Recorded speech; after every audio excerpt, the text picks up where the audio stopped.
Ethiopia-Eritrea relations, historical drivers of conflict and pathways to peace. Tensions between Eritrea and Ethiopia are nothing new. In fact, quite to the contrary, tensions between these two countries seem to be a permanent fixture in the Horn of Africa.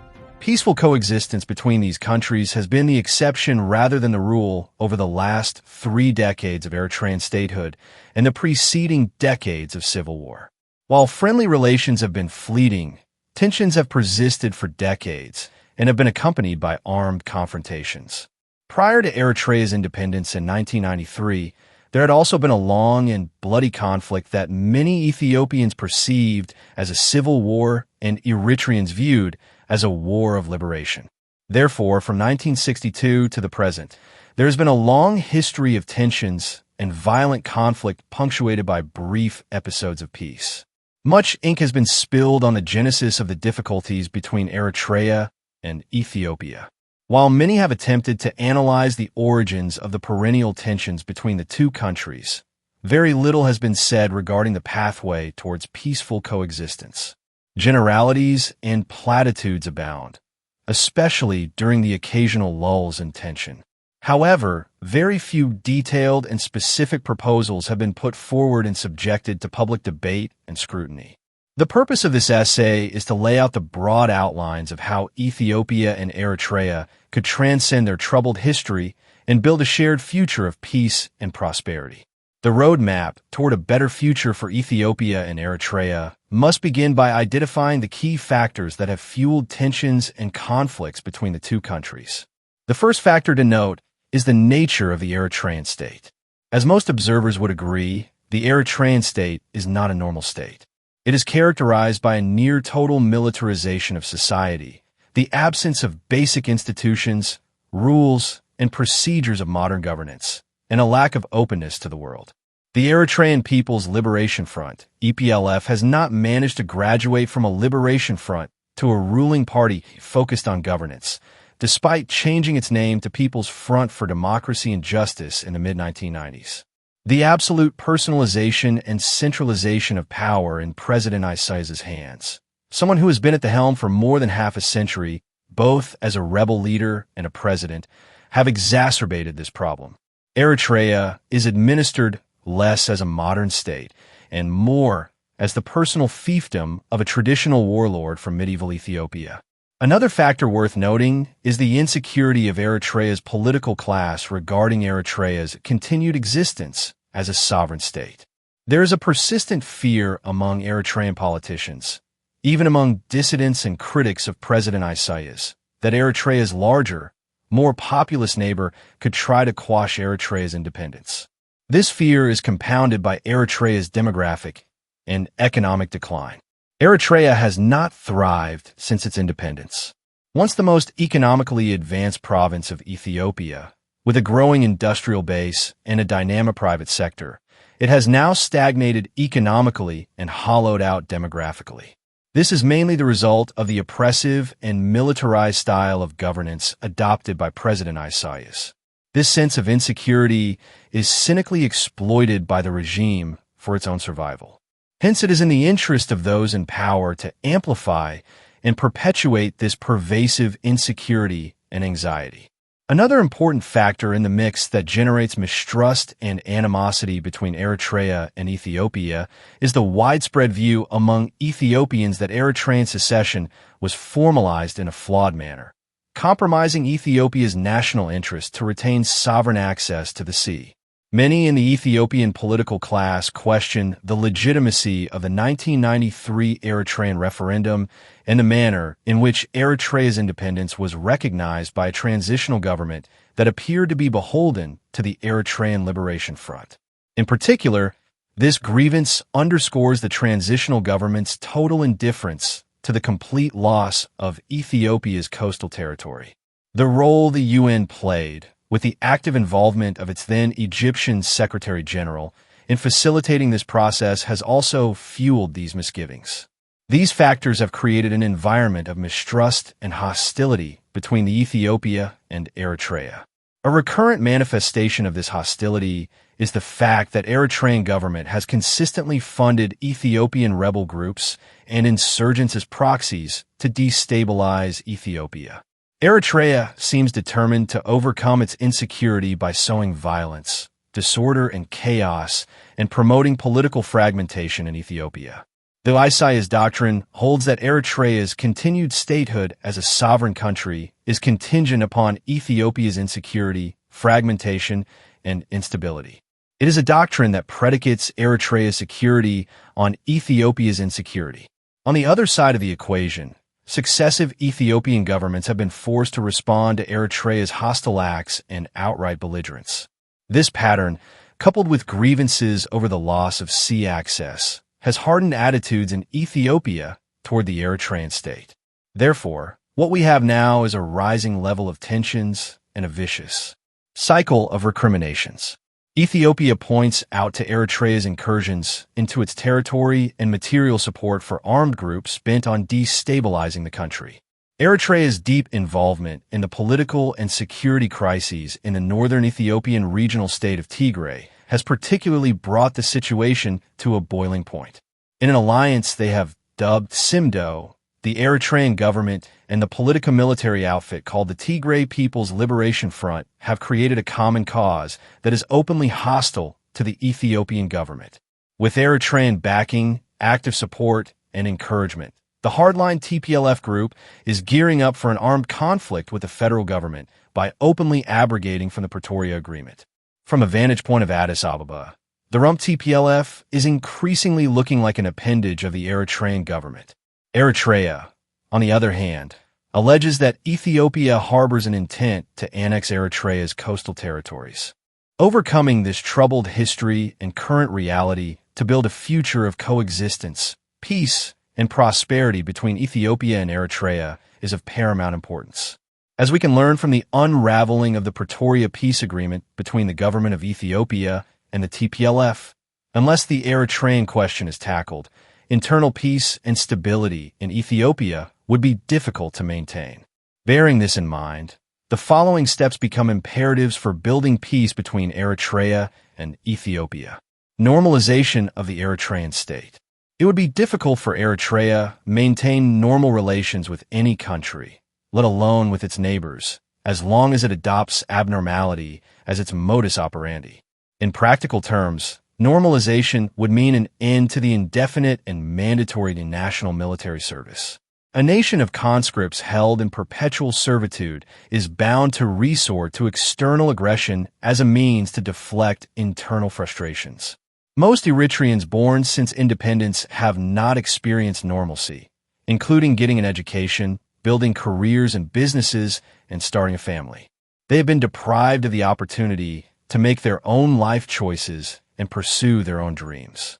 Most have been forced to choose between exile and indefinite military service, which is tantamount to a modern form of slavery. Eritrea is unique among modern states in lacking a constitution, parliament, budget, and similar instruments of public administration and service provision. Instead of the state serving the people, it seems that in Eritrea, the people live primarily in the service of the state. Civic duty has been debased into servitude and bondage of the worst form.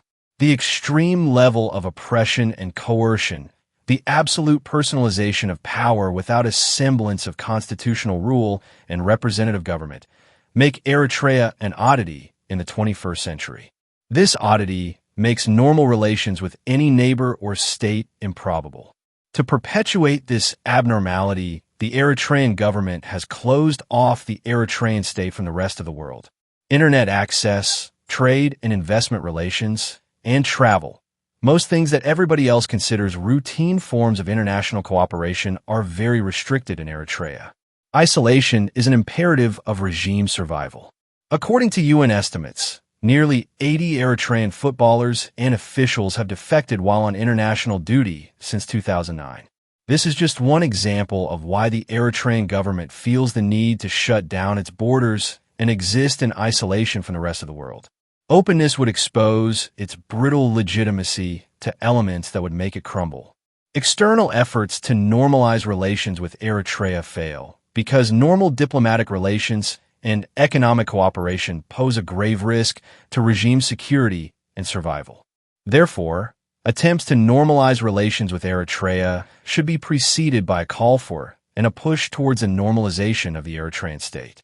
Normalization does not mean turning Eritrea into a democratic utopia or an exemplar of civil liberties. Normalization would require a pragmatic and gradual transition of the Eritrean state from a garrison state to one in which the social and economic well-being of citizens becomes the primary consideration of the state. A garrison state cannot help but interact exclusively in military terms with its neighbors. It won't have the instruments, the vocabulary, or the imagination for any other form of interaction.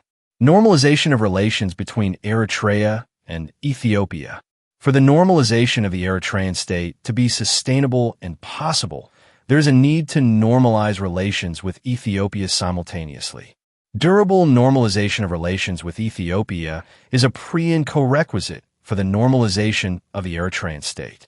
Eritrea's relations with Ethiopia is very unique. Ethiopia is the biggest neighbor and a country with which Eritrea has the deepest and most comprehensive historical and social ties. Despite the complicated history of the two states, Eritreans and Ethiopians share a strong cultural affinity and social bonds. Ethiopia also looms large in the imagination of the Eritrean political class, providing the foil in the attempt to develop a distinct Eritrean identity. Therefore, normalization of relations between Eritrea and Ethiopia is far more consequential than normalization of relations with any other country. The periods between 1993 to 1998 and the period between 2018 to 2022 offer important lessons for all those interested in normalizing relations between Ethiopia and Eritrea. During both periods, the top leadership of the Ethiopian government maintained warm and friendly relations with Eritrea. President Isaias and Prime Minister Meles Zenawi were once comrade in arms and had a strong personal rapport. Prime Minister Abiy and President Isaias, despite their different backgrounds and significant age differences, had also developed a warm friendship. However, in both instances, a sustained partnership between the two countries could not take root. Quite the contrary, tensions flared and hostilities broke out. In both instances, the lack of willingness and ability on the Eritrean side to agree on an institutional framework for partnership and friendship was a primary factor that led to a breakdown of relations. That is why normalizing relations would be improbable without some level of normalization and institutionalization of the Eritrean state. Normalization of relations between Eritrea and Ethiopia would require agreeing on at least a provisional settlement of border issues and disputes in a manner that would foster peace and stability.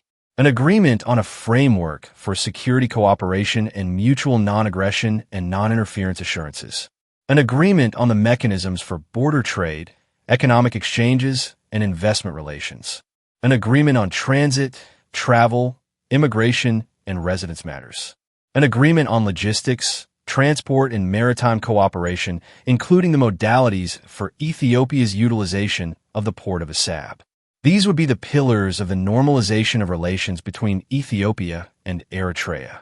Given the mistrust and level of acrimony that has existed between the two states, agreeing upon these pillars would need the support of trusted third parties whose interests are aligned with long-term stability and peace in the Horn of Africa. Long-term arrangements for sustained and institutional cooperation.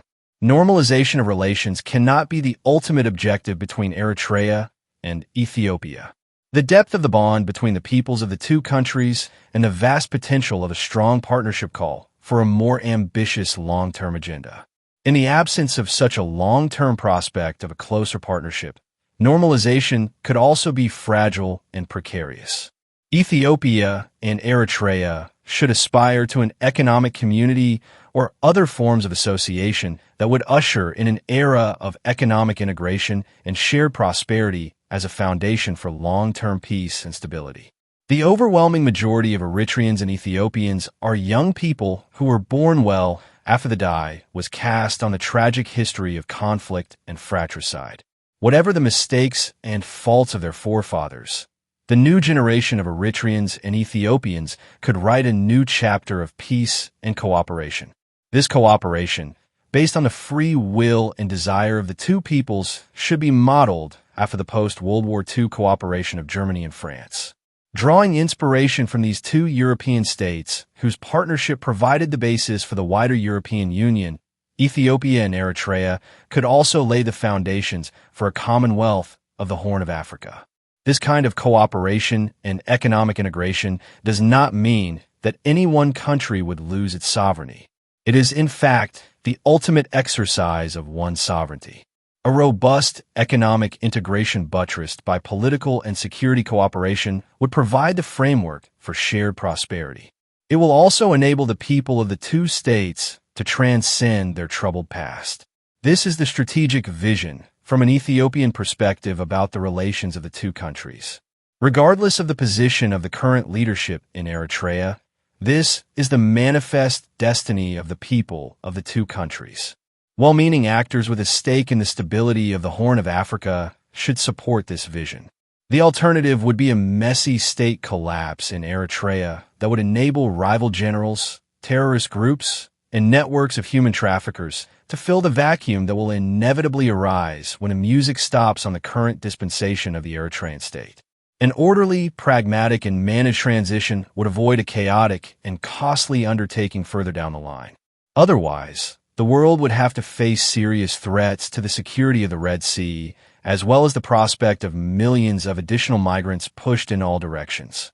A more positive and brighter future is possible. Ethiopia stands ready to be part of and work towards this future.